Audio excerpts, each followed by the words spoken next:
Hi, this is James from Playful Growth, and today we're with Harella, who we met in a Wim Hof retreat, which is where we are now, in the south of France. And Harella has a very interesting job, which is a health communication expert. At Playful Growth, we're very interested in health, we're very interested in communication, and we're extremely interested in experts. Nice to meet you, Harella. Nice to meet you. Harella had her second ice bath experience this morning. Yes, And how'd it go? it was amazing. I was so scared before, but when you go in, you don't want it to stop. You feel different. It's not something you can even grasp when you see videos of ice bath. And when you do it, why didn't I do it before? I think that's the same thing you feel when you do a lot of breathing interventions, yoga. You're always wondering why you never did it before. And then afterwards, you don't do them for a while, you wonder, why did I stop doing it? I think it's human nature. So, you are a health communication expert. Could you elaborate on that a little bit for us? Yeah, well, health communications is anything to do with the health information that people get, or doctors, patients, in whatever medium. It can be videos, social media, internet. Now all this information is coming from somewhere, and we need to make sure that it's accurate and information that people can understand. But unfortunately, we live in a sea of information, and there's a lot of misinformation. And one of the main places where the information comes from is from pharma companies, hospitals, doctors. So I try and help them to communicate more effectively with the patients and people in general, so people can understand better what they've got. Okay, so you're making the communication to patients more effective. Yes. Can you explain some of the key ways that you go about that? How do you take the sea of information and convert it into effective communication? I would imagine it's effective communication that is actionable, right? Yes, but more than that is understandable and relatable. Okay. Because at the end, health has got a lot to do with our emotions. Everyone wants to be healthy, and everybody's scared of being sick or ill. And they don't know what to do with what they're feeling now, with the symptoms. So the first thing they do is go to Dr. Google. Dr. Google has got massive amounts of information. Most of it is not written by people who understand in the disease but experience it, which is fine. But it's not enough, because health is a very individual issue. So in order to understand how to write information about a certain topic, for me, the first thing is to understand what people who have got that disease feel. What do they feel with living with these symptoms? You often see in research a certain drug has improved the quality of life. What does it actually mean? Does it mean that the person can walk better? Does it mean he can go to work? Or does it just mean quality of life like the researchers have decided to measure? Will that mean anything to me? So I want to understand. I go into patient forums and patient pages to understand what they feel and what worries them. When I understand what worries them, then I go and try and collect the information that will help them understand better. Can you give an example of that?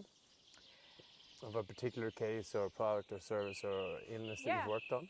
Let's say a very common disease, unfortunately, is diabetes. So when people go into the internet and search for diabetes, they can find a lot of information about the disease, how it's diagnosed, and what it is.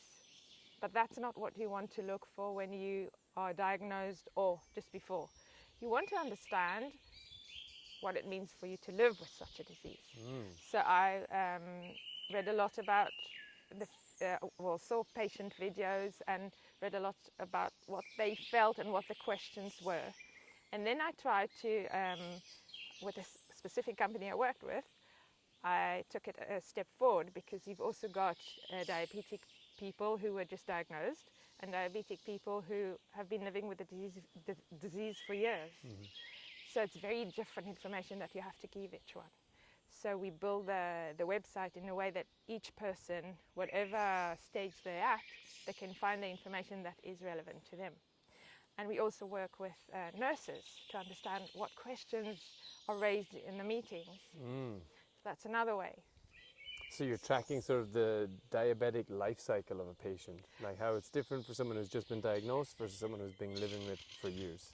Pharma companies tend to use the term patient journey. Yeah.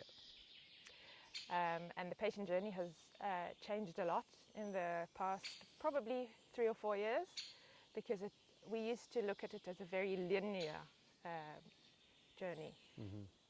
You get a symptom, you feel ill, and then you go to the doctor, you get the drug or medicine, and you treat yourself or don't treat yourself, and that's how it goes. But actually, in the last few years, patients go into the internet and check before they go to the doctor, is that a good doctor?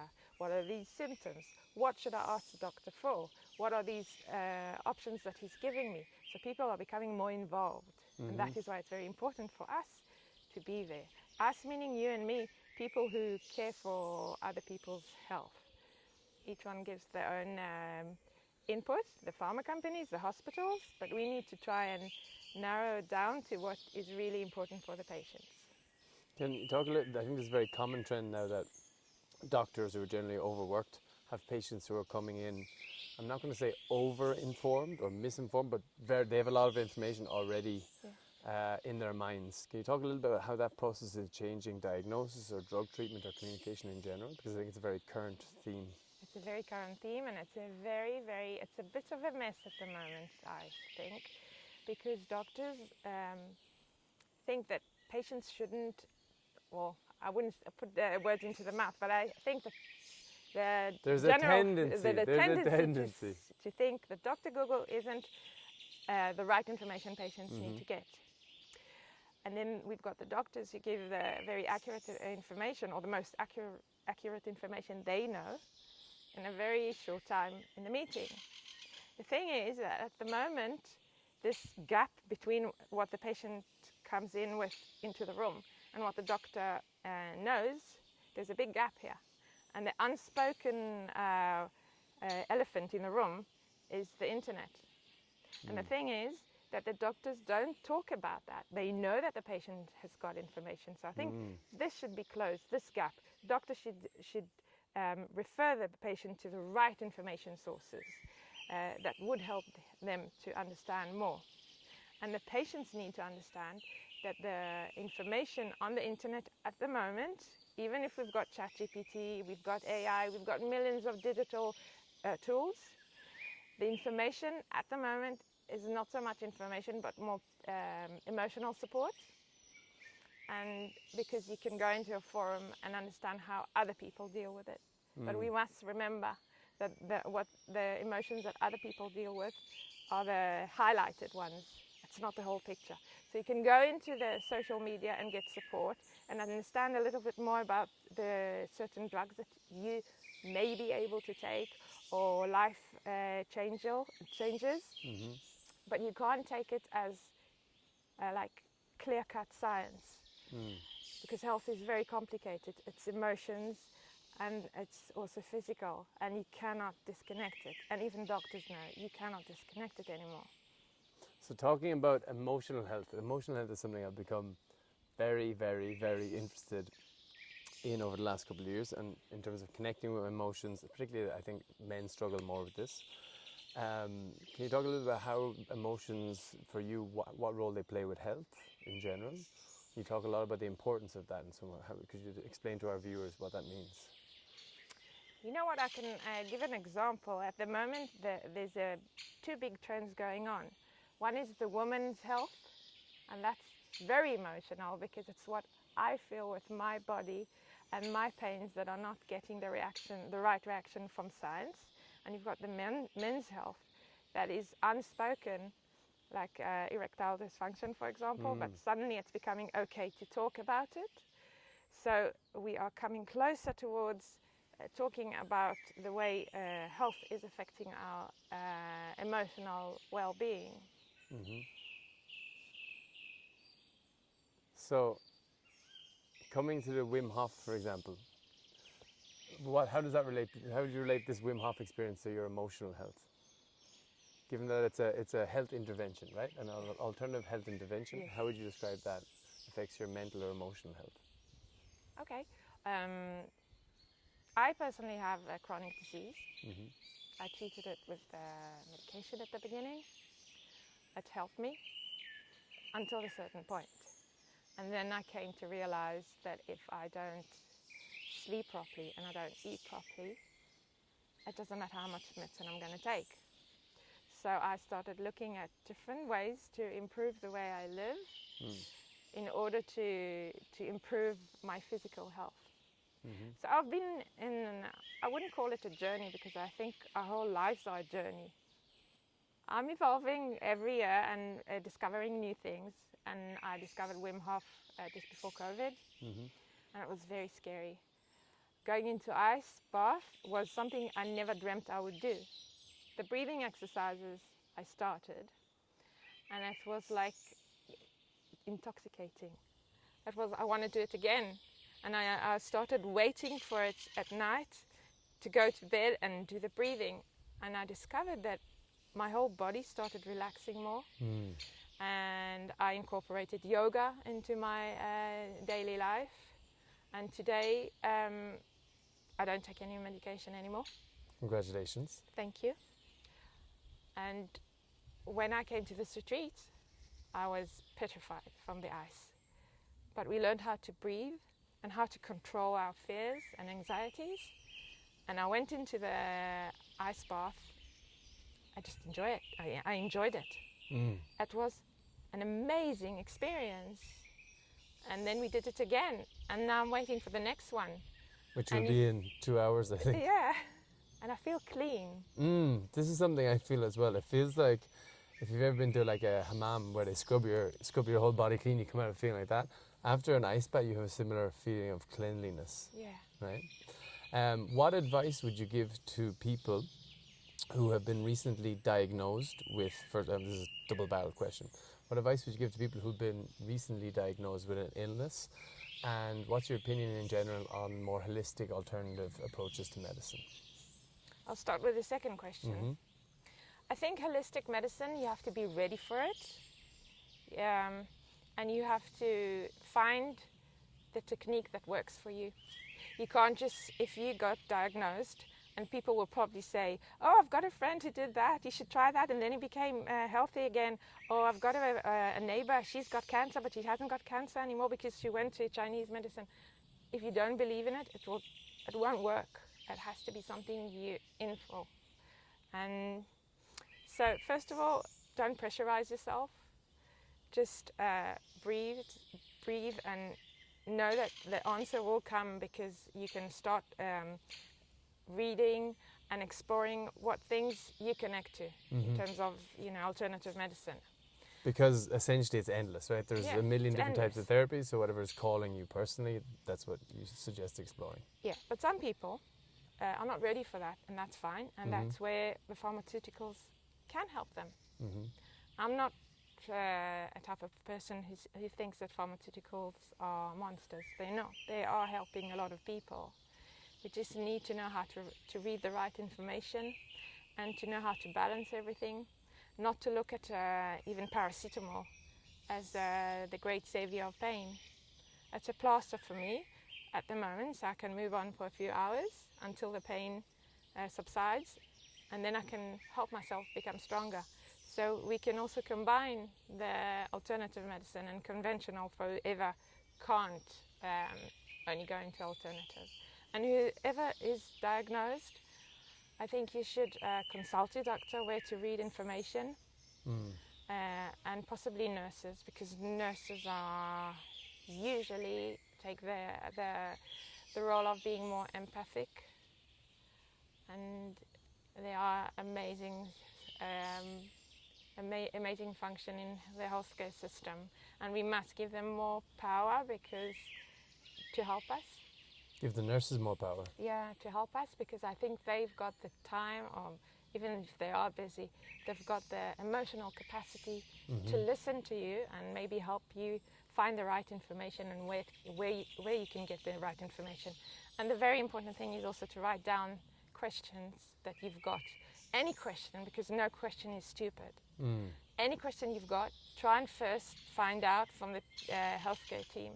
Then try and look in the internet, that's fine, but you need to go into the credible websites, not just any website who talks about a medicine or a magical cure. There's no magical cure to anything. Last question. What would your hopes be for the health industry? Let's call that in the future. What would you like to see happening? I would like to see less antagonism between companies, governments and patients, and the vision of patient being in the center becoming real, meaning that everyone is creating more tools to help us, help ourselves and prevent diseases, not only deal with them when they happen, so preventative medicine. And I would also like the regulation to change a little bit, to ease off a little bit, so the people who can give information can give more information about how to deal with diseases, not only how to diagnose them or how to treat them, but the day-to-day, to give us people tools to live better. I'm going to follow up on one more question because I think it's interesting.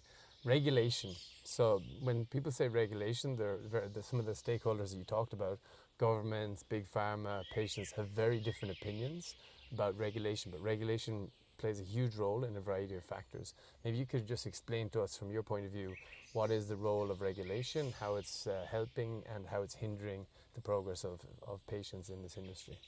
Regulation is very important because that gives the boundaries of what pharmaceutical companies can tell patients, because patients don't have all the medical background in order to understand and make the right decision. So it does stop them from, for example, a pharmaceutical company can very easily start comparing between two drugs, but then the patient can read that and decide he wants drug X and not Y. Mm-hmm. And that is very dangerous. So we do need the regulation, also where to advertise or even not advertise, because at the moment each country has different regulations, but some of them are quite similar, like Europe and Israel are very similar, or England and Israel. So you can't just talk about medicines to the general public, and it's important because then they can't make decisions that they're not allowed to do. But on the other hand, it does stop us, the industry, or people who are involved in the industry, from talking more freely about how to deal with your disease or the symptoms, because you have to give a reference or a research article that proves everything in order to be credible. But you can't always give a credible reference for how you deal with pains when you've got multiple sclerosis. Okay, so in this case, regulation is hindering the ability to help patients deal with the more subjective element of disease. Yeah, there is a sort of a tendency to go to anecdotal evidence today, like cannabis. Cannabis is based a lot on anecdotal research, but it's not the medical research. And now they've started to understand that maybe it is a way to understand more the healthcare, the way patients deal with cannabis and what it does for them. But with other medicines, you're not allowed to do it. But maybe in some cases, when you talk about how to deal with symptoms, I think if we would ease the regulation a little bit and just have like a declaration, this is a subjective idea, might not work for you, but some people find that doing this and that helps them with the flare-ups in multiple sclerosis, Crohn's disease, whatever. So essentially humanize the process and give people a few more suggestions or options that they could try and see if it works for them. Instead of going to social media and getting a suggestion from one person. Okay, so the idea of deregulating is to give people more options to try different things out, because at the moment it's over-regulated and means that there aren't enough options. People are frustrated by that and they go to channels which are less official, less credible, and try out things which have no regulation whatsoever. Like social media. like social media. Yeah. Pleasure. Thank you you. very much. Hope you enjoyed it. That was Playful Growth, another playful conversation. Thank you very much. Thank you. Boom. Was it okay? That's great. That's great. Really good. Thank you.